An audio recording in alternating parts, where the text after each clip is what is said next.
Fait que là, j'ai du jus, là, ça me sort par les oreilles. Jus dans le jus, pas j'ai du jus.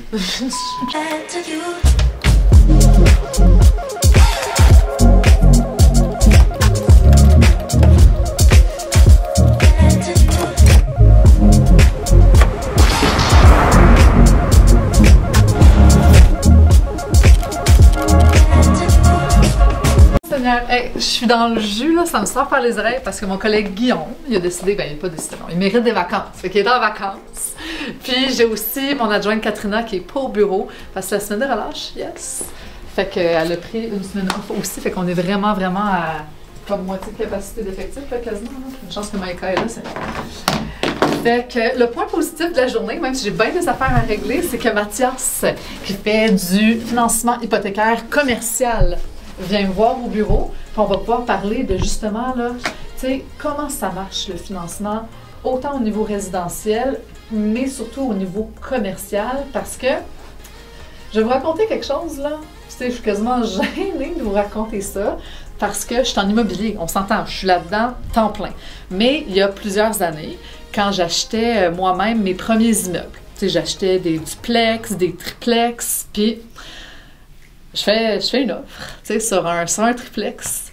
Puis l'offre est acceptée, fantastique. Je fais mon inspection, j'envoie le dossier au financement, tout va bien. Je reçois ma lettre d'intention de Desjardins, hein, tu sais, comme c'est accepté, félicitations. On vous fait un prêt de hit tabarouette. Écoute, j'ai failli tomber de la chaise. Hein. On vous fait un prêt de... Puis, bref, il me demandait de mettre 50, genre environ 50% de mise de fonds pour que j'achète ce triplex-là. On s'entend, là. Moi, je commençais. Non, je commençais pas. C'est quand même... Ça faisait quelques bâtisses qu'on achetait, mais c'était dans mes premières. Puis, on fait l'offre sur le triplex, on a le 20% de mise de fonds. Là, on pensait que c'est ça qu'il fallait, 20%. On l'a dans le compte, tout est beau. Non, il faut 50% de mise de fonds pour l'acheter. Fait que je le savais pas. À un certain niveau, quand tu commences à avoir plusieurs logements, ben ça marche plus de la même manière. Non, c'est plus juste le classique 20% de mise de fonds pour faire un investissement. Tu tombes au niveau commercial. Puis même si tes investissements sont à ton nom personnel. Fait que c'est plus moi qui finançais, mais l'immeuble. Puis vu que les loyers étaient bas, ben, il fallait que je mette 50% de mise de fonds. Puis je vous le dis, là, dans le temps, je l'avais pas. On s'entend, là, je suis courtier immobilier, je suis quand même reconnue dans les secteurs où j'achète plusieurs immeubles, mais je fais surtout du courtage. C'est pas vrai que j'allais dire au courtier qui vend l'immeuble, excuse-moi, mais tu sais, j'ai pas la mise de fonds pour l'acheter. Fait que je me suis démerdée, on l'a trouvé, fine, c'est réglé, mais il m'a dit, maintenant je le sais. Fait que je me dis, si moi, je savais pas comment ça marchait, ben, je pense que c'est important qu'on en parle. Fait que Mathias va tout nous expliquer ça aujourd'hui. Il m'a texté, puis il arrive dans 5 minutes. Il arrive bientôt.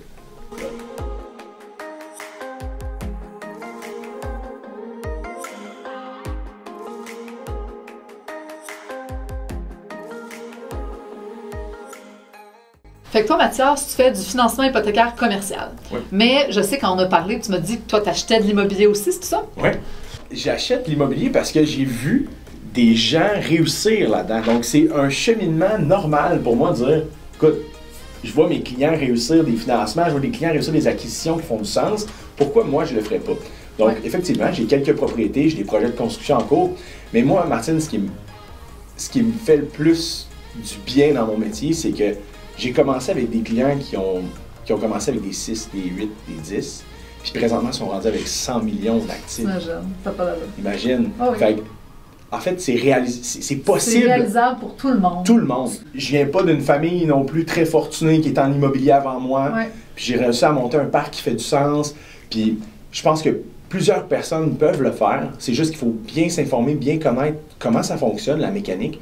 Mais c'est passionnant. Partir avec un client pour un 6, puis monter avec des parcs de 400, 500, 600 pas. C'est vraiment important pour moi d'expliquer aux gens, tu sais, de quand ça change ta dynamique dans l'investissement immobilier. Il faut savoir que, premièrement, le commercial et le résidentiel, c'est deux mondes complètement séparés. C'est deux bébites complètement différentes. Ouais. Et le financement résidentiel est aux antipodes du financement commercial. on va voir une certaine clientèle commencer à investir en immobilier avec des duplex, des triplex, des quadruplex. Exact, comme moi. Moi, c'est là-dedans que j'ai commencé. Ben, la plupart des gens commencent comme ça. Il y a certaines personnes qui vont dire, moi, j'achète vraiment plus gros en partant, mais la plupart des gens commencent avec un duplex, triplex. Donc, avec nos revenus personnels, on est capable d'emprunter un certain montant. Hein. On le sait, on le finance au résidentiel avec nos revenus ABD, ATD. Donc, un calcul qui se fait à ce niveau-là. C'est standard. Tu mets ton 20 de mise de fonds pour faire ton investissement ou 5-10, bon, si t'es propriétaire occupant. Exact. Mais ça reste simple. Exact. T'sais? Là où ça change un petit peu la donne, c'est qu'à un certain stade, Martine, puis tu t'en es rendu compte il y a quelques années, c'est qu'à un moment donné, les prêteurs ils disent un peu, là, tu n'es plus au résidentiel parce que tu as atteint un certain nombre de portes qu'on peut autofinancer avec tes revenus, disons-le comme ça. Ouais. Donc là, on tombe au commercial. Là, au commercial. Même si c'est résidentiel. Ben oui, bien sûr. Ouais, c'est ça. Donc, il n'y a pas besoin d'avoir un commerce au rez-de-chaussée pour tomber au commercial. Ouais. C'est un immeuble, 5 unités et plus. Techniquement, on va tomber au commercial automatiquement. Mais le duplex, triplex, il peut être au commercial aussi. Tombe au commercial. Exact. C'est quand que ça arrive, ça? Et ça arrive quand tu atteins un certain ratio. Donc, quand au niveau de tes revenus personnels, tu n'as plus assez le support nécessaire pour venir adosser ces immeubles-là. Donc là, on va tomber au commercial. Et au commercial, on le finance comment? C'est qu'on va financer l'entreprise en soi, donc l'immeuble. Parce que j'aime ça le dire comme ça parce que ça donne une belle corrélation entre l'entreprise, ton immeuble, c'est une entreprise, ouais. Tu as des clients qui sont tes locataires que tu dois servir, c'est la même chose. Et je prends souvent l'exemple pour expliquer aux gens, dire, tu as un 6 logements avec la même typologie, même année de construction, puis tu as un autre 6 logements, même chose, identique. La mise de fonds que tu vas avoir injectée dans le premier immeuble versus la deuxième immeuble ne sera probablement pas la même. Pourquoi? Au niveau des revenus, au niveau des dépenses, au niveau de la force de l'emprunteur. Monsieur, madame, tout le monde qui décide d'emprunter leur premier, au commercial, un premier 6 logements ou un deuxième 6 logements versus quelqu'un qui est rendu à une cinquantaine, centaine, 200 pas, n'aura pas la même mise de fonds parce que l'actif en soi va être plus facile à financer avec quelqu'un qui a un gros historique. Exactement. Fait que ça, c'est la base. Juste de dire qu'à un certain moment donné, certaines personnes ils vont rencontrer un défi qui vont devoir se placer au commercial.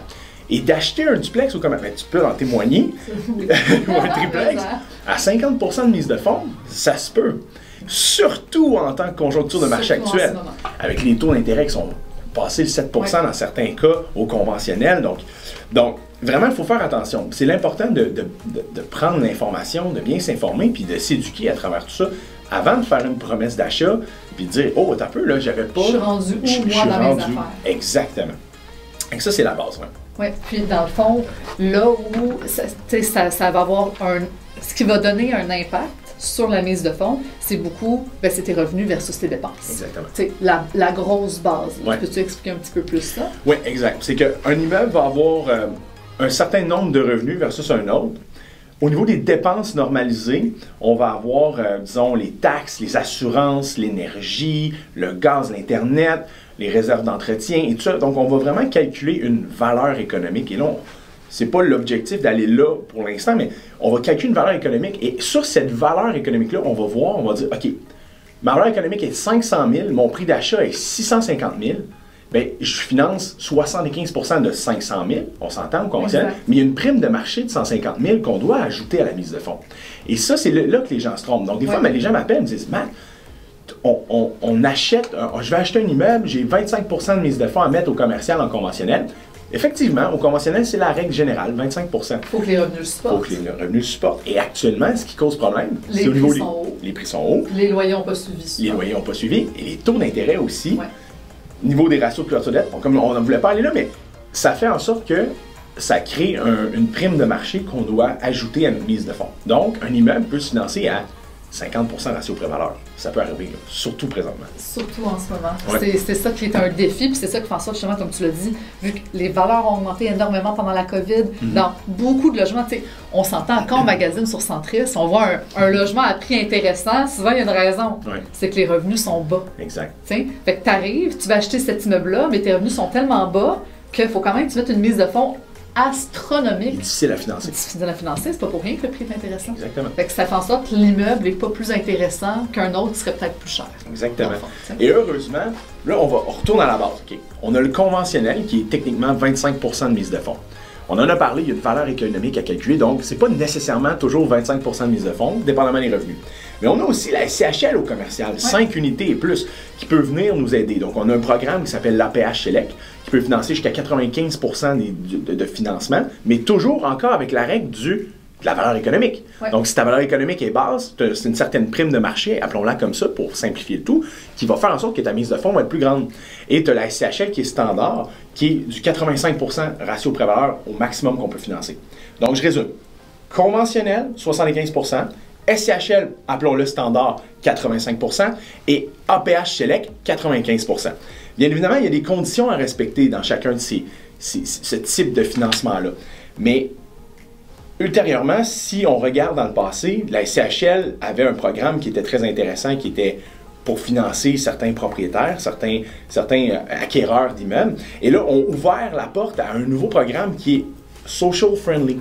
Donc, qui va amener de l'abordabilité, qui va amener de l'efficacité énergétique, qui va amener de l'accessibilité dans les immeubles. Et en contrepartie, des assouplissements seront donnés aux investisseurs pour mettre moins de mise de fonds dans ces temps qui sont un peu plus difficiles. Programme qui est un peu vu comme la bouée de secours en ce moment dans le multilogement. Vraiment, une chance parce que... Il y en aurait plus beaucoup de transactions sinon. Effectivement. Fait que c'est ça. Fait que ça résume quand même bien le...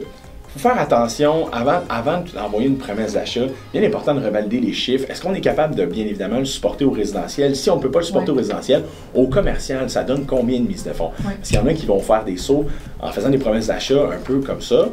Entourez-vous de professionnels puis allez chercher la bonne information, c'est important. Absolument. Puis juste pour donner un petit indicateur aux gens, souvent dans le résidentiel, une règle de base, c'est un 12 portes. Puis 1,2 million en prêt. C'est quand tu atteins ça. Là, normalement. D'ordre général, c'est parce que tu tombes en commercial par la suite. Passer 12 portes, effectivement, 1,2 million avec certains prêteurs qu'on connaît bien, on tombe au commercial automatiquement. Et le petit mythe en passant, c'est pas parce que tu achètes à ton nom personnel que tu es au personnel, au résidentiel. Tu peux être au commercial à ton nom personnel quand même. Tu peux être en compagnie incorporé, c'est pas nécessairement ça qui crée le fait que ça devient commercial. Ce qui est plaisant aussi, Martine, c'est que dans le commercial, tu n'as aucune limite. Donc, au résidentiel, on sait, on finit par être bloqué par nos ratios ABD-ATD, les revenus que tu fais. Au commercial, tant que la mise de fonds est disponible, tu peux acheter de l'immobilier à l'infini. Fait que c'est ça qui est le fun. Puis quand les gens comprennent cette mécanique-là, puis qu'ils peuvent s'associer avec certaines personnes, bâtir des parcs, bien, c'est là que ça peut devenir sky's the limit. On en parlait tantôt, des clients qui ont parti d'un 6 logements à 400-500 portes. Mais ça se fait grâce au financement commercial.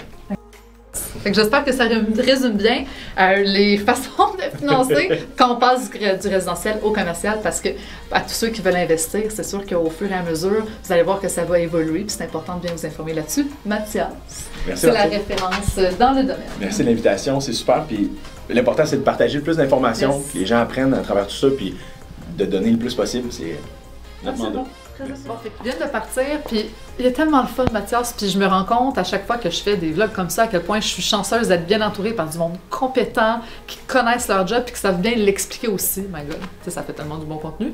Puis il va y avoir beaucoup d'autres personnes comme ça dans mes prochains vlogs. Fait que restez à l'affût, commentez, suivez-moi et abonnez-vous à ma page. Je l'ai eu cette fois-ci. À ma chaîne. Yes, à ma chaîne. Oh shit.